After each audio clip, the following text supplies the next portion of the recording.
ചിങ്ങഞ്ചിറ പ്രകൃതി ക്ഷേത്രം. കാട് തൊട്ടടുത്താണല്ലോ, അപ്പോൾ അതിൻ്റെതായിട്ടുള്ളൊരു തണുപ്പുണ്ടാവും. നമസ്കാരം. ഇന്ന് ഞങ്ങളുടെ യാത്ര പാലക്കാട് ജില്ലയിലെ കൊല്ലങ്കോട് ചിങ്ങഞ്ചിറ ശ്രീ കറുപ്പുസ്വാമി പ്രകൃതി ക്ഷേത്രത്തിലേക്കാണ്. പ്രിയ പ്രേക്ഷകർക്ക് ചിങ്ങഞ്ചിറയിലെ വിശേഷത്തിലേക്ക് സ്വാഗതം.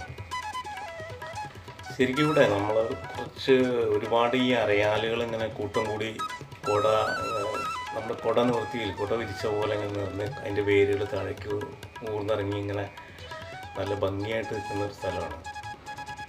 ഈ അരയാലുകളുടെ താഴത്താണ് നമ്മുടെ കറുപ്പുസ്വാമിയുടെ പ്രതിഷ്ഠ. തൊട്ട് പുറകിലായിട്ട് ചെറിയൊരു ചിറയുണ്ട്. അങ്ങനെയാണ് അതിന് ചിങ്ങഞ്ചിറ എന്ന പേര് വന്നതെന്ന് തോന്നുന്നു. പിന്നെ ഈ ആലിലൊക്കെ ശരിക്കും ഈ തൊട്ടിൽ, അതുപോലെ വീടിൻ്റെ മാതൃക മണി ഒക്കെ കെട്ടി തൂക്കിയിട്ടുണ്ട്. ശരിക്കും ഈ ആൾക്കാർ ഈ ആഗ്രഹ സാഫല്യത്തിനായിട്ട് ഇവിടെ വന്ന് പ്രാർത്ഥിച്ച്, ഇപ്പോൾ കുട്ടികളുണ്ടാവാൻ, വീടില്ലാത്തൊരു വീടിന് വേണ്ടിയിട്ട്, അതുപോലെ പല ആഗ്രഹങ്ങളും അവിടെ വന്ന് പ്രാർത്ഥിച്ച് സാഫല്യമാകാൻ വേണ്ടിയിട്ട് ആണ് ഇതെല്ലാം ഈ ആലിൽ കെട്ടി തൂക്കുന്നത്. ശരിക്കും ഇവരുടെ ആഗ്രഹങ്ങളെല്ലാം സാഫല്യമായി കഴിഞ്ഞാൽ ഇവരിവിടെ വന്നിട്ട് ശരിക്കും ആട്, കോഴി അതിനെയൊക്കെ ആ പ്രതിഷ്ഠയുടെ അടുത്ത് വന്നിട്ട് അവനവൻ്റെ പ്രാർത്ഥനയ്ക്കനുസരിച്ച് അതിന് തീർത്ഥജലം കൊടുത്ത്, തൊട്ടടുത്ത് തന്നെ ഒരാളുണ്ട്, അവിടെ കൊണ്ടുപോയി അവർ അതിനെ കുരുതി കൊടുക്കണം.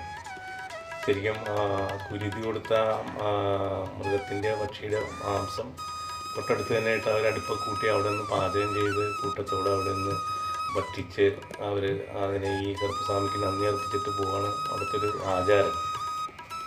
ശരിക്കും ഇതാ ഒരു 200 വർഷമൊക്കെ പഴക്കമുണ്ട് ഈ ആൽമരങ്ങൾക്ക് എന്നാണ് പറയുന്നതായിട്ട്.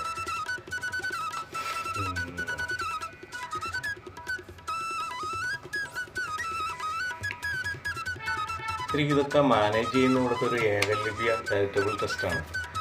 പിന്നെ ഏറ്റവും വലിയ പ്രത്യേകത ഇവിടെ നിറച്ച് പട്ടികളാണ്. പട്ടികളെന്ന് പറഞ്ഞാൽ ഈ ഭക്ഷണത്തിൻ്റെ അവശിഷ്ടങ്ങളൊക്കെ കഴിച്ച് നല്ല കൊഴുത്ത് നിൽക്കുന്ന പട്ടികളാണ്. അതിനുപരി തൊട്ടടുത്ത് തന്നെ ഒരു ദേവിയുടെ ഒരു പ്രതിഷ്ഠ കൂടിയിട്ട് ഇവിടെ.